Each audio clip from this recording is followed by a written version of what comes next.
Playing through all of these Prince of Persia games has really taught me what I like about them, and Forgotten Sands on PC really cemented that. It didn't do a whole lot new, but everything it did well. I guess this may be my nostalgia talking, but the closer one of these games is to Sands of Time, with its very specific mix of puzzling, platforming, interesting level design, and combat, generally the more I like it. There's just something special about it, and the further away other installments go, the less I tend to like them. It's not that I dislike change though. The issues I've had with the biggest departures in the franchise isn't so much that things changed, it's just that the wrong things changed. Warrior Within changed the tone so much that it hurt what was otherwise a pretty okay game, and 2008 threw the baby out with the bathwater, abandoning basically everything that made the franchise successful, replacing it with either hollow facades or ideas that would have been really great supplementing core Prince of Persia mechanics. Ubisoft Quebec had a huge challenge for them in 2010. They were tasked to create 3 Prince of Persia games, and all for systems that wouldn't really be able to match the one being made for the more powerful consoles. So they had to make some changes that would make the games they were designing similar in many ways, and different from anything else that has ever come before them. There's so much that could have gone wrong with this. A studio with no experience making Prince of Persia not only being asked to make 3, but have them be very different from what was successful. But apparently it worked. The Wii version got better scores than the main console release, and this studio would go on to be involved with really great games like Assassin's Creed Odyssey and Immortals Phoenix Rising. So with that all in mind, hey people, it's ScionVyse, and I can't wait to see what Prince of Persia Forgotten Sands is like on Wii.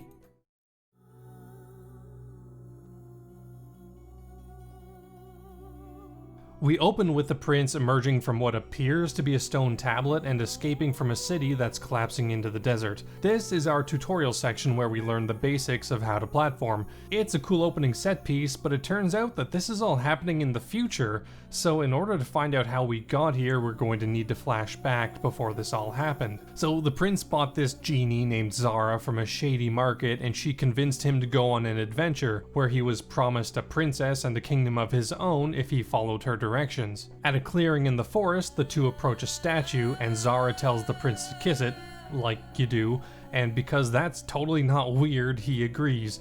This opens the path to this kingdom, Izdihar, and it links the prince and Zara's souls together, effectively making the prince immortal. The two move into Izdihar, and when they reach a large statue, the prince notices a sword lodged into some vines known as the Haoma. The prince draws this sword out, which was not the best option, as this frees what the sword had imprisoned there, the sorceress. Immediately after being freed, she escapes, and this Cronenberg nightmare shows up to attack the prince. In self-defense, he stabs it, but the sword is completely ineffective and snaps inside the beast, leaving the blade embedded in it with the prince only holding the hilt. Zara explains that the only way to defeat the sorceress and save the kingdom is using that sword, so they set off to find the beast, reforge the sword, and save Izdihar from the sorceress. If you've played other games in the series, you probably know the foundation for Forgotten Sands.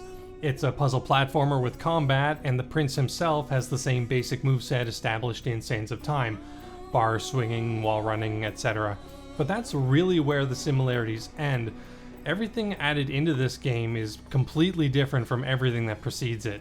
The prince himself feels fine to control. The movement isn't as fluid and doesn't feel as nice as the PC version, but the prince is quick and there isn't a lot of wasted time with overly long animations. I'd pretty much put the prince's movement in the level of a more standard B-grade platformer. It's alright, but it still feels like a step down from the previous games. The biggest issue with the standard controls is rolling and jumping. Jump is A and roll is down on the Wii Remote's D-pad. Thanks to how the remote is designed, it's always a stretch to get to that D-pad, and that made me less likely to want to try to roll. Speaking of the Wii Remote, this is where we get to one of the most distinguishing features of this game, for better and for worse. Forgotten Sands on Wii makes heavy use of that system's defining gimmicks, those being pointer and waggle controls. I'm not against motion controls if they're done right and are necessary, and I think for the most part, at least on paper, Forgotten Sands manages to pull these off well. As the prince travels, he'll find these portals which take him to rooms rooms with more statues to make out with. From these he'll get this game's new abilities, creation powers. There are 3 of these and they give the prince the ability to create rings on walls to hang off of, spawn whirlwinds to propel him upwards, and create bubbles that he can use to suspend himself in the air. At first the prince can only place them on power plates, which is really great as a teaching tool.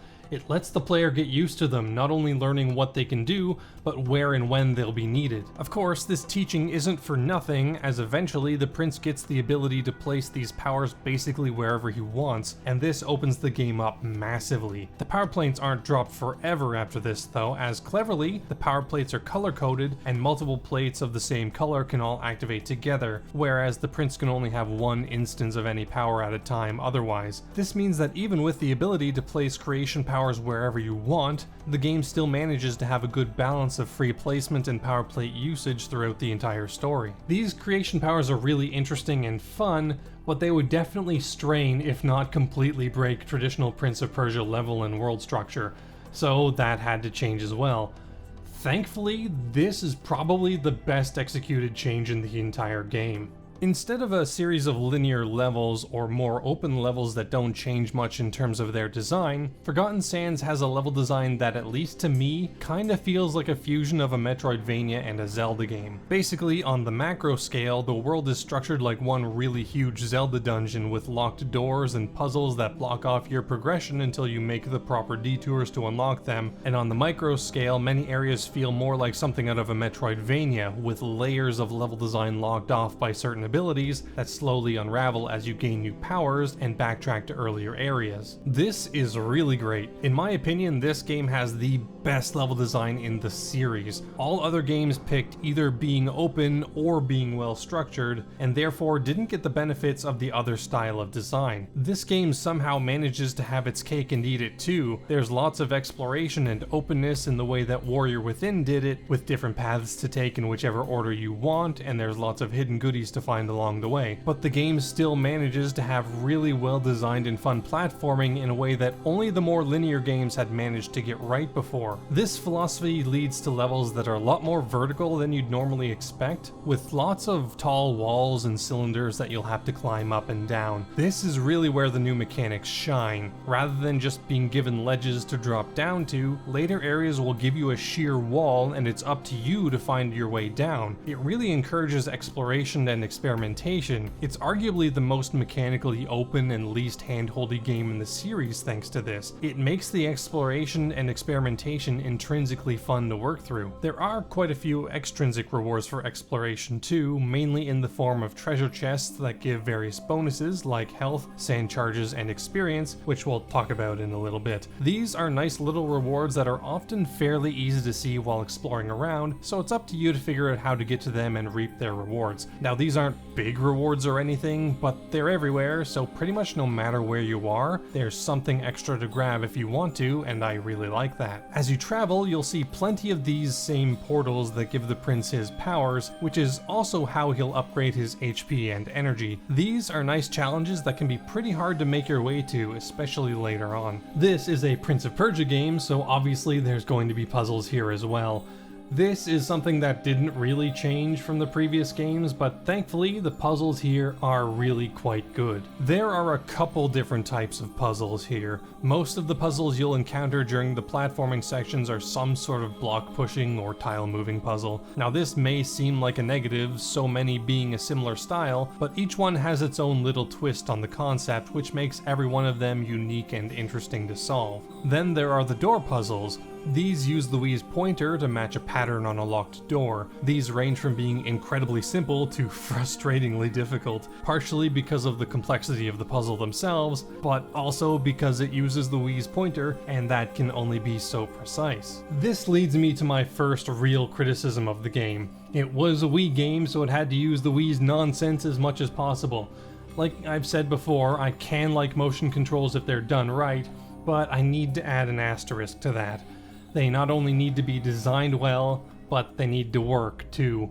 Forgotten Sands mostly gets point A, but struggles a bit with point B. So you need to use the pointer to place creation powers, and on the plates it works fine since they're big targets, so it's hard to miss them. But when you're just placing them freely, small variances in where you place them can make huge differences in success or failure while platforming. Like, you place a ring a couple pixels too low, well now you can't reach that ledge, try again. It gets to be really annoying during platforming sections where you need to be fast, as a small mistake or one wrong shake from your hand can easily cause a death. On top of that, the camera is absolutely awful. I usually don't talk about a game's camera since they've come a long way and are almost always fine, but here it's not fine. It tries to do this automatic camera angle where it guesses where it thinks you'll want it to be, but it never guesses right. It always feels like it's in just the wrong spot to make platforming harder than it needs to be. Like, you want to make a straight jump to something you need to guess the distance for? Well, the camera has decided that it needs to be on this weird angle, so you can't go at it straight. You can change the camera angle yourself by pressing the C button and using the pointer to move things around. But of course, if you let go of the button, the camera goes right back to the automatic angle. If I move a camera to a spot, I want it to stay there, at least for a little bit. This camera just tries so hard to make sure I can never see what I'm doing properly. Depth perception in general here is really hard to judge. This is an issue with the camera as well, but also with the mechanics. For instance, I'm trying to jump to these different pillars, and obviously they're way too far away to reach in a single jump, right? Nope,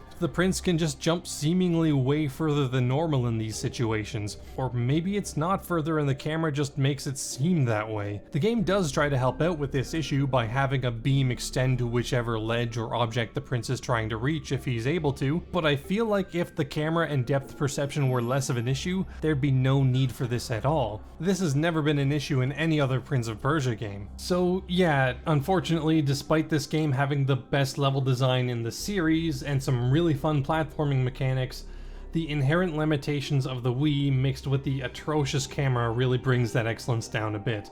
There's just a lot of small frustrations that slowly add up over time. Unfortunately, these frustrations continue on into the combat. The combat actually has a lot going for it. The prince's moveset at the beginning is pretty basic, but it expands very quickly. You've got your standard attacks, punches, a block, a grab and throw, a vaulting attack, a wall jumping attack, and a tornado attack which hits enemies in an area surrounding the prince. As you defeat enemies, you gain experience points, which lets the prince upgrade his powers and unlock new ones. There's no choice in what you upgrade, so that's a little disappointing, but it's well enough balanced so you never feel too overpowered or too weak at any given point. Again, in theory, I think this is a really great combat system. Sure, there's no combo trees or anything, but there's enough here to make something really fun, especially if the enemies are designed around it. So, does Forgotten Sands manage to pull this off? In order to attack, you have to swing the Wii remote, and in order to punch, you swing the nunchuck. In theory, this is fine, and if it worked all the time, I'd have no issues with it at all, but because it's on Wii, and the Wii's motion controls were far from perfect, it doesn't work all the time. It does work most of the time, but it's those times when it doesn't that stick out the most. I've taken more hits than I should because the prince just won't do what I tell him to, no matter how hard I try. When it comes to the enemies, it's a mixed bag. Some of them are fine, like these guys which have shields that you need to break in order to defeat them, or these enemies which are really difficult to deal with until you realize that you can actually use your creation powers in combat and freeze them in place. And yeah, they did just cut and paste the dancer enemies from Sands of Time for some reason. They're much more difficult than their original iteration, so that is nice. But then there's the archer enemies and the beasts that charge at the prince. They're really just not any fun, which is mostly because of the camera, which is by far the most dangerous enemy. The prince will focus on one enemy while in combat, and due to the angle that the camera generally sits in, it's almost impossible to see every enemy at once. So no matter what, you'll be taking hits from off-screen enemies, and there's very little you can do about it. I mean, come on, how was I even supposed to react to that? You can try to change the camera angle, but you can't attack or use creation powers while adjusting the camera,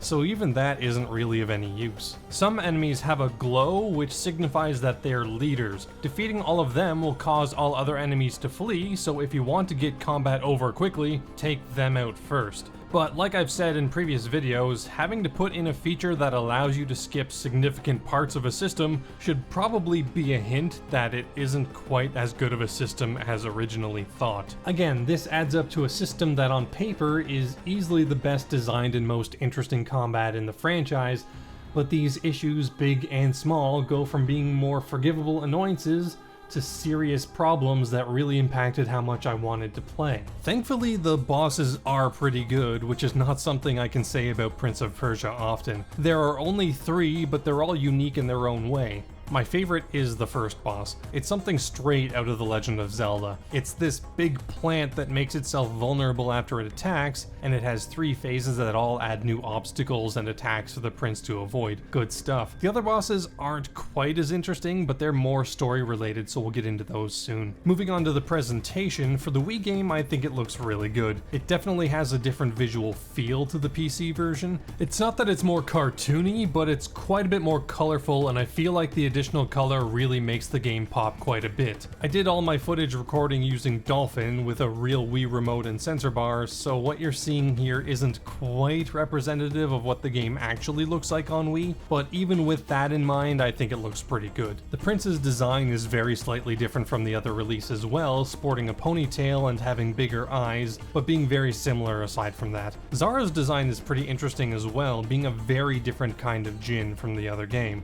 The only real criticism I have for her is that she doesn't have an actual mouth modeled, so whenever she talks it's just very flat, more like what you'd see out of the N64 than the Wii. The sound design is fine as well. Since it's on Wii, the audio is much more compressed and the sound effects are much more likely to just be stock sound effects, but I guess it's fine. It's all balanced well and nothing is out of place, but it's nothing special either. As usual, Yuri Lowenthal is great as the prince, and Zara is voiced by Kat Cressida, who you may remember as being Dee Dee from Dexter's Laboratory. The soundtrack was composed by Tom Salta, and it's quite a bit more ambient than previous games. There's a lot of held vocal notes and background sounds with pretty standard Arabian drum beats underneath. It fits the game to be sure, but a lot like other Prince of Persia games that are more recent, there aren't a lot of standouts. My favorites here ended up being Augur of Malice,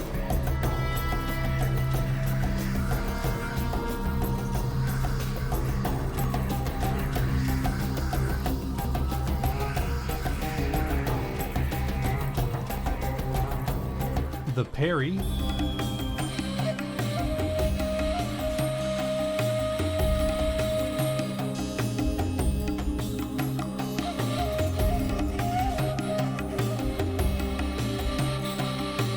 and Sacred Ascent.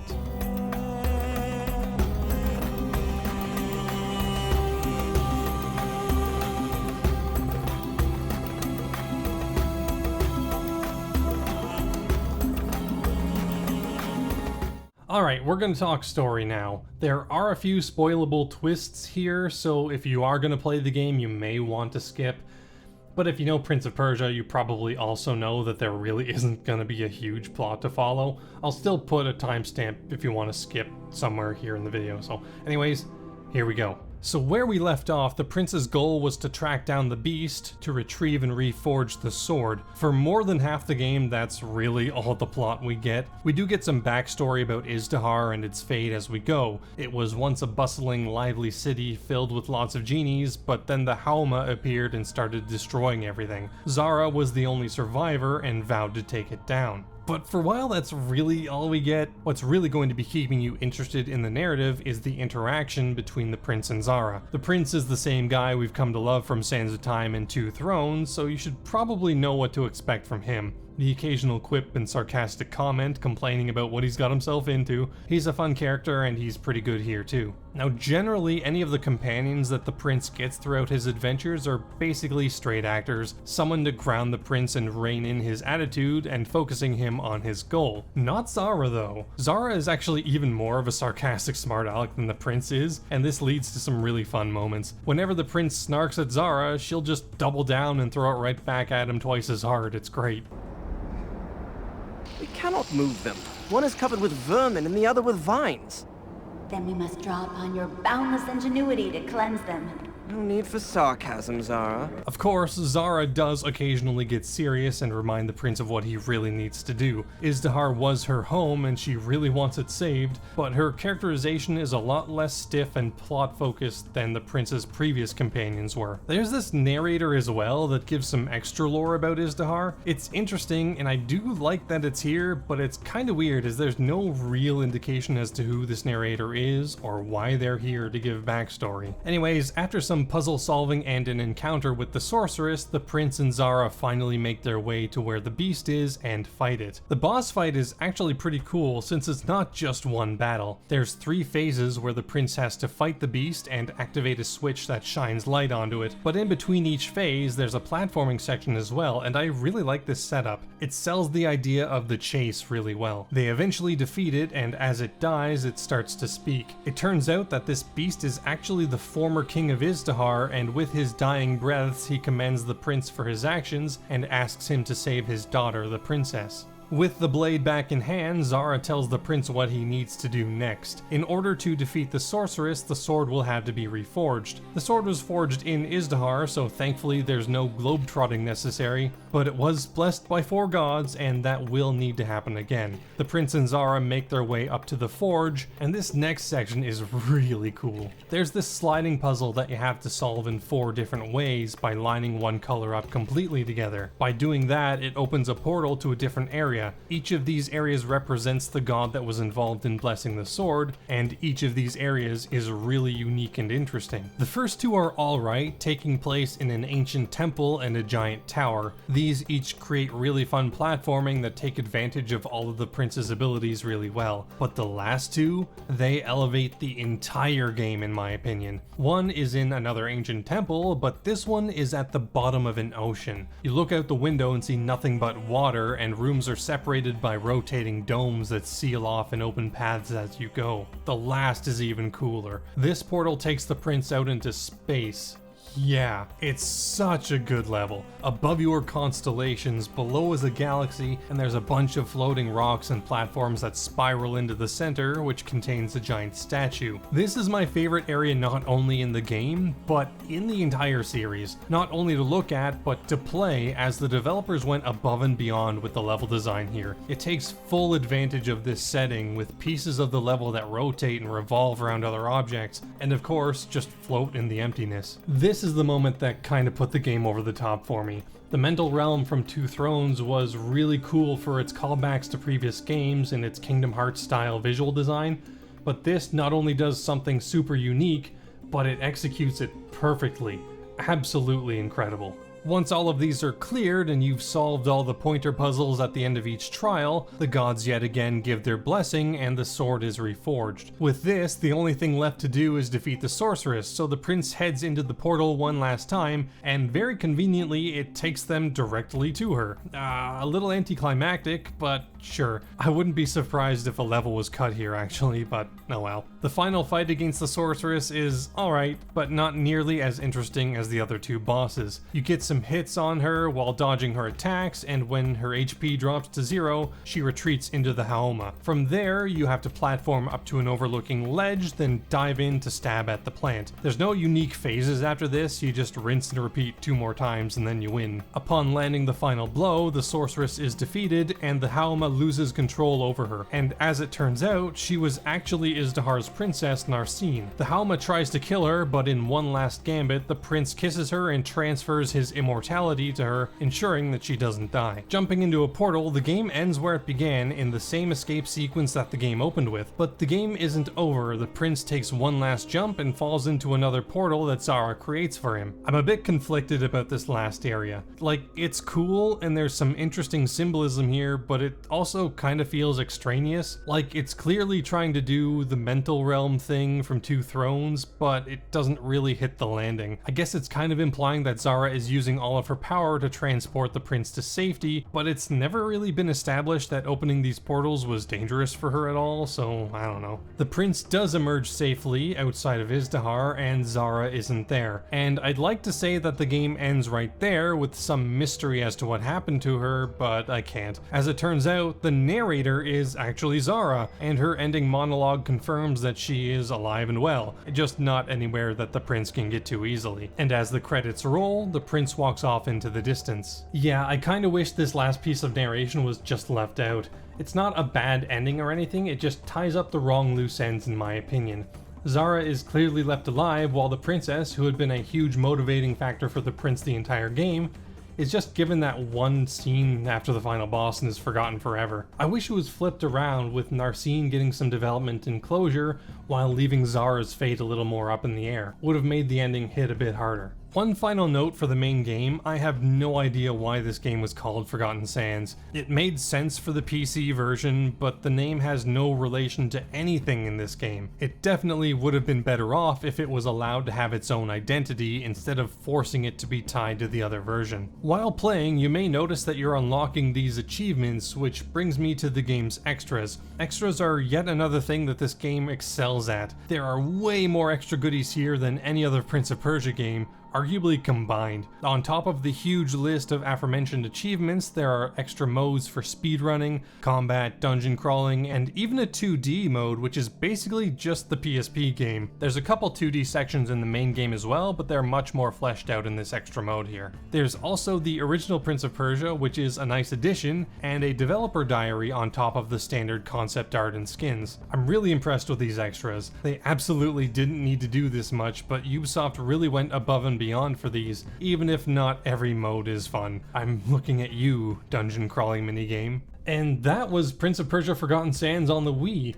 I did have a really good time with it, all things considered. I'm actually dying to call it my favorite in the franchise, and if the motion controls and camera were perfect, I probably would, but I can't. It's still absolutely worth playing for fans of the franchise though.